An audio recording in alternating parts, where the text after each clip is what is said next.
My name is Ethan Miller, and I thought I married the love of my life. We met online, like a lot of people do these days. It started innocently, a swipe, a message, a joke about how we both hated small talk but loved late-night playlists. Her name was Ava. She lived in Michigan. I lived in a suburb outside Chicago.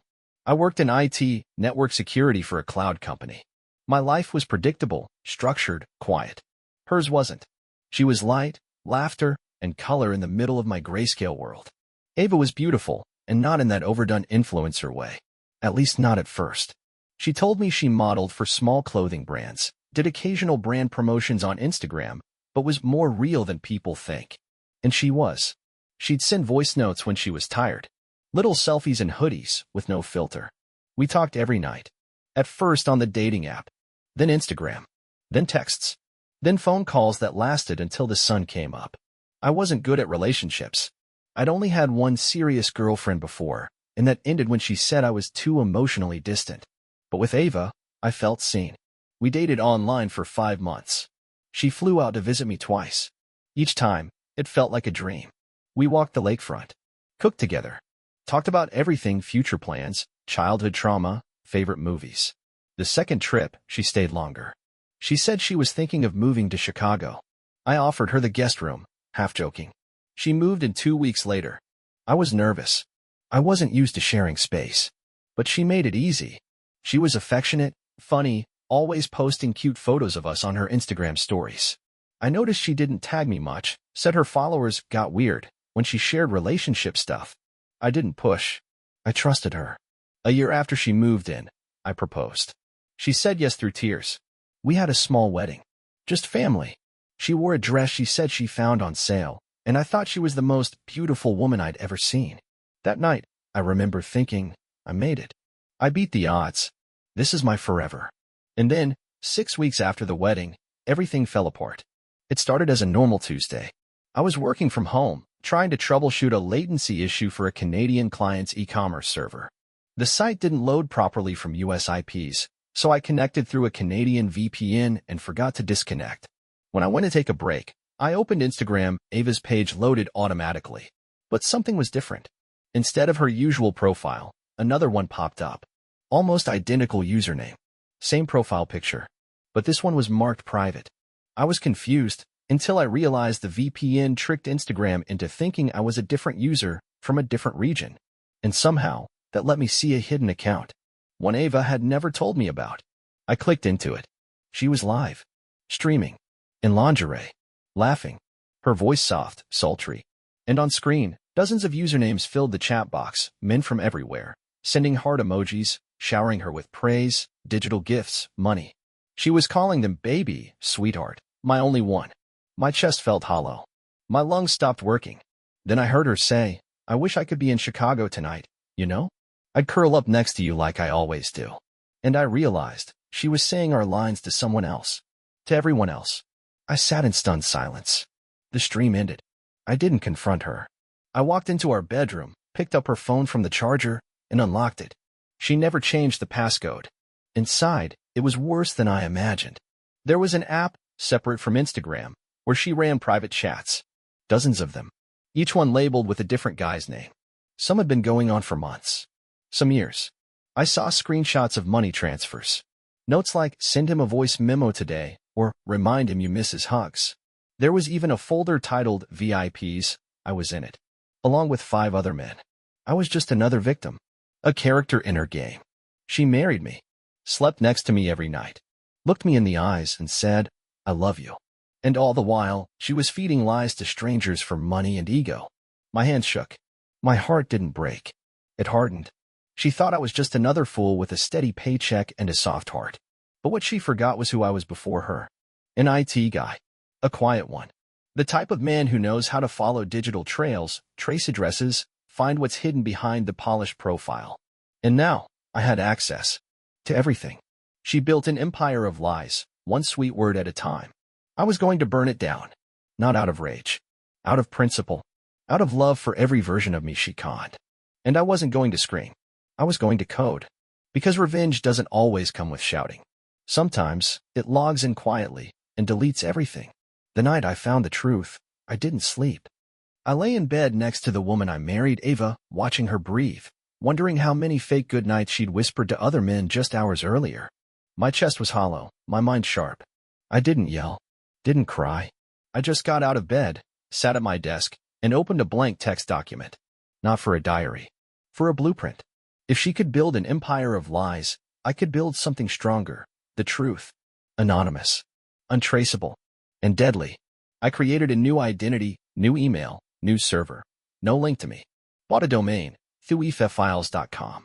I masked the hosting in an offshore country, encrypted every login, layered it behind 2 VPNs and a rotating proxy service. The story I began to write wasn't angry. It wasn't emotional. It was surgical. I married a woman who was in love with 20 men at once, and I wasn't even in her top 5. That was my first sentence. Then I told it all.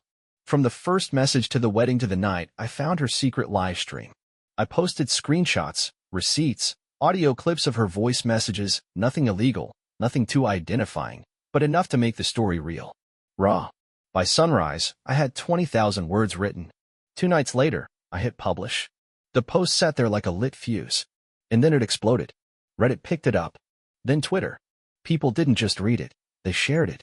A week later, a relationship podcast called Modern Ghosts emailed me. We need your story. We'll mask your voice. You keep the rights. Are you in? I said yes. We recorded the episode. I used a voice modulator and a pre-scripted transcript. No real names. No real faces. Just real pain. That episode hit 3 million plays in 4 days. Then came the offers, medium-sized blogs, a true crime page, even a YouTube channel that animates anonymous confessions. I said yes to all of them. Licensing only. No interviews. No exposure. I made sure I owned every version. I began selling the same story across platforms, tweaking the perspective each time. The husband who slept beside a stranger. She made $80,000 a month while married to me. I set up a private Stripe account and funneled the funds through a Shell LLC registered in Delaware. I was getting paid in 5 currencies before Ava even noticed something was off. Meanwhile, at home, I played the role. I kissed her, cooked dinner, asked how her day was. She never suspected a thing. She thought I was the same sweet, gullible husband who'd fallen in love with a filtered version of her. But I was watching it all fall apart behind the scenes. I reported her backup profiles for TOS violations using a combo of evidence, matched voice prints, and unauthorized content claims. One by one, platforms started disabling her accounts. She thought it was a glitch. Then she lost access to her main payment processor. She called them sobbing while I sat across the room, sipping tea, pretending to be confused. Maybe someone's reporting you, I said gently. Any enemies? She shook her head. Just jealous girls online. Haters. You know how it is. I nodded. Must be hard. She had no idea that every line I wrote was profiting. That every paragraph was earning me what she thought only she could pull off. The final touch came 2 weeks later. A news outlet reached out. A real one. Not fluff. They said a publishing company was offering to buy the rights to the blog for adaptation. Not a movie. A docuseries. They were building a segment called Digital Deceit. They wanted my story to be the pilot. You'll remain anonymous, they said. Or we can change names and fictionalize the entire thing. But the raw story, your story, it's gold. I signed. Under a pseudonym. No face. No trail. But full profit. The advance they wired me was more than I'd made in the last year. I moved it offshore. Clean. Safe. Protected. I was no longer just getting revenge. I was building a career. Off her lies. With my truth. Ava started to get paranoid. My Instagram's glitching again, she said one night. And this guy who used to message me every day just disappeared. It's like my whole audience is dying. I smiled. Maybe the algorithm's punishing you. For what? She asked. I shrugged. I guess it doesn't reward fraud anymore. She didn't flinch. Didn't connect it. Not yet. But she would. Because soon, very soon, the internet wouldn't just whisper about a story called the Y Files. It would scream. And when Ava finally found out who wrote it, it would be too late. It started with her phone buzzing a little less. Then a lot less. Ava brushed it off at first. Summer slump, she said, pouring almond milk into her matcha like nothing was wrong. But I saw the numbers. I heard the silence. The donations stopped. The DMs dried up. The affiliate links she bragged about, the ones that once brought her $10,000 in a weekend, stopped converting. It's weird, she told me one morning, biting her nail. I think I'm shadow banned or something. Or maybe there's a bug. I didn't respond. Just sipped my coffee and murmured, tech's unpredictable. But I knew exactly what was happening. I had submitted takedown requests to every platform she was using legally and ethically. I had compiled a formal report, complete with screenshots, metadata, and account cross-references. Each report included side-by-side evidence that she was using deceptive practices to emotionally and financially manipulate viewers while simultaneously violating multiple platform terms of service. I didn't have to hack her. I just had to understand the system better than she did. I was the guy who used to monitor entire server networks for foreign traffic breaches. Flagging a geomast, pseudonymous stream farm was child's play. Within 2 weeks, 4 of her main platforms suspended her. One terminated her without notice. And it wasn't just accounts. It was payment processors. She built her whole empire using direct fan contributions, tiered subscriptions, and private pay-to-chat portals. I submitted mirror documentation to Stripe, Square, and 2 crypto wallets she linked to her VIP groups. High-risk activity, they called it. All accounts frozen. I walked past the bathroom that night and heard her crying quietly into her towel. I stood at the door. Knocked once. You okay? She sniffled. Yeah, just overwhelmed. Something's happening to my work accounts. Scammers. I asked. She looked at me. Eyes red. Maybe. I wanted to say, no Ava, not scammers. Just a man who finally stopped being stupid. But I didn't. Not yet. Because there was still more to do. She started staying up later. Pacing. Refreshing screens that refused to load. Reaching out to old clients and getting no replies. Because I had messaged them too. Every man in her VIP folder, dozens of them. I sent them the same anonymous link. A simple title, she's not yours. She's everyone's. Inside, proof. Screenshots. Matching voice notes. Bank statements. Some ignored it. Others didn't. 3 responded with fire. One of them was an attorney. Another was a tech YouTuber with 800K subscribers. The last? A journalist. I fed them everything anonymously. Gave them what they needed. They ran with it. A week later, a YouTube expose went viral. The Ava illusion. How one woman scammed the internet with a smile. Ava watched it in real time. I sat beside her on the couch, pretending to work. Her hands were shaking. She rewound the clip twice. This is my voice, she whispered. They have my voice. I glanced up. What is it? Someone's impersonating me. I leaned over, pretending to examine it. Maybe you should talk to a lawyer. This is illegal. It has to be. Someone's slandering me. Looks like they used your own recordings, I said. That's not slander. She stood up, pacing furious. Someone's been in my accounts. Someone's ruining my career. Babe, I stood up slowly. Are you saying someone manipulated multiple years' worth of chat logs, payment histories, emails, and client receipts, just to bring you down? She froze. How do you know it's years of logs? I stared at her. I don't. But you just confirmed it. Her jaw dropped. For the first time since I'd met her, Ava had no words. She stormed into the bedroom, slammed the door. I sat down, opened my laptop, and checked the stats. ThuiFafiles.com had crossed 10 million visits. I was now fielding offers from 3 documentary teams. 1 network. 1 film studio. 1 podcast network wanting exclusive rights. All while her empire bled out in silence. A week later, I walked in on her packing. I need to get away, she said. I'm thinking about going back to Michigan for a while. Figure things out. Sounds like a good idea, I said. It'll help you clear your head. Do you think? She hesitated. Do you think you'll still be here when I get back? I tilted my head. That depends. Will I be married to someone who exists, or just another man she performed for? Her eyes filled with tears. But I didn't flinch. I just picked up my keys and left. I went to the bank, signed over a cashier's check to a new personal business account under my LLC, the one now earning licensing fees from half the platforms her face used to dominate. I wasn't done yet. But soon, the curtain would fall. And when it did, Ava wouldn't be watching the show. She'd be the show. Ava left 2 days later. Said she needed space. She packed light, just enough for a week, maybe 2, and headed back to Michigan to be with family. I nodded, kissed her on the forehead, and waved her off like a loving husband would. As soon as her Uber pulled away, I locked the door behind me, walked straight to my office, and opened the final file. This was it. The final upload. The one I'd been building behind the scenes. A 27-minute video essay, professionally edited, voiced through AI, layered with screen recordings, real timelines, receipts, and voice samples. The title? I Married an Algorithm, the Digital Wife Who Lived a Double Life. I uploaded it to a fresh YouTube channel and a docuseries platform under my pen name. Within 6 hours, it had over 1 million views. People weren't just watching, they were stunned.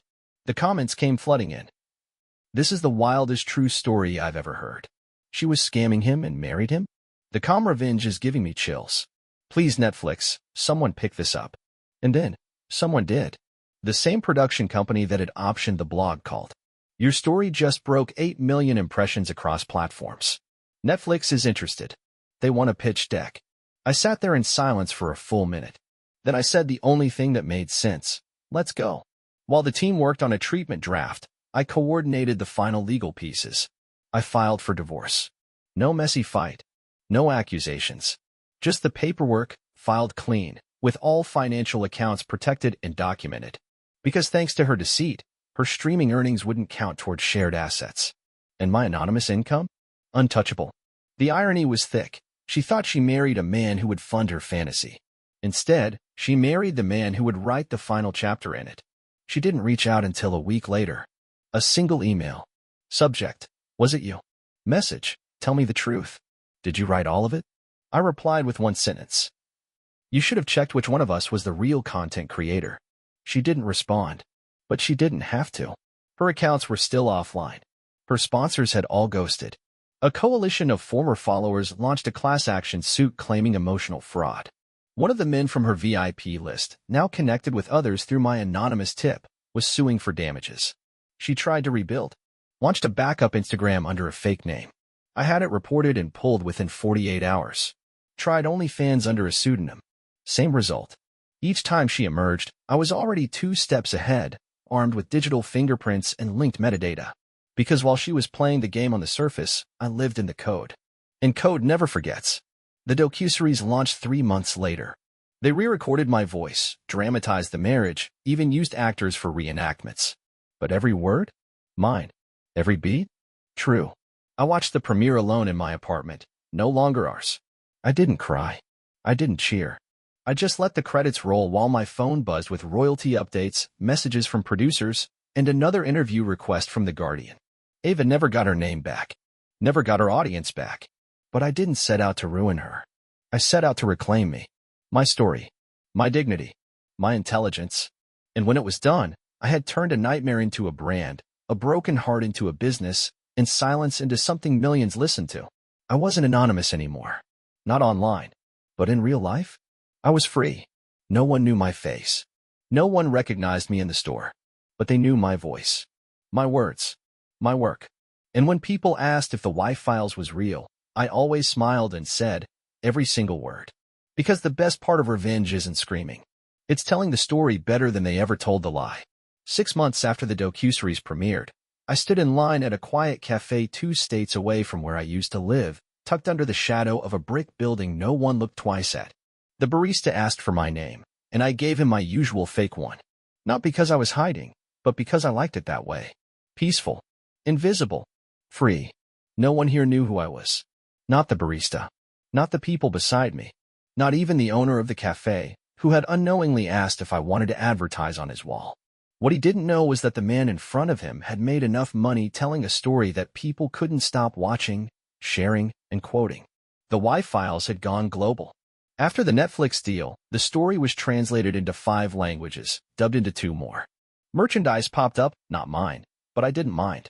The point wasn't to go viral. The point was to be heard. And I was. Quietly. Powerfully. And profitably. I used the money to build a life that didn't need fixing. I invested in ethical startups, the kind run by people who don't lie to your face while using your heart as their business plan. I bought my mother a condo near the water. I paid off my student loans, even the ones I deferred for years. And then I moved to a town where no one asked questions, just nodded politely and let you sip your coffee in silence. Ava? I haven't heard from her since the divorce was finalized. The last time her name appeared online, it was in the footnote of a legal article about the new trend of emotional scamming, a term coined after the Y-Files exposed the pattern. She became a cautionary tale. A shadow in someone else's thread. I don't know where she is now. I don't care. Because this story wasn't really about her. It was about what happens when a man with a quiet soul and a sharp mind finally stops apologizing for being underestimated. I didn't get justice from a courtroom. I didn't need revenge with fire.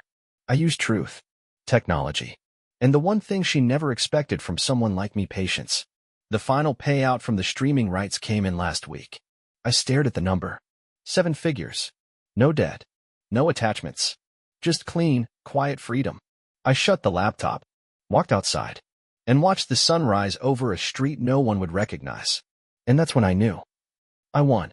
Not because I got even, but because I got better. Because while she hunted validation in 1,000 hearts, I found power in my own. She sold stories. I own mine. And when the whole world watched me rise from silence, I didn't even need to show my face. Because in the end, the most dangerous thing a liar can ever meet is a man who knows how to tell the truth.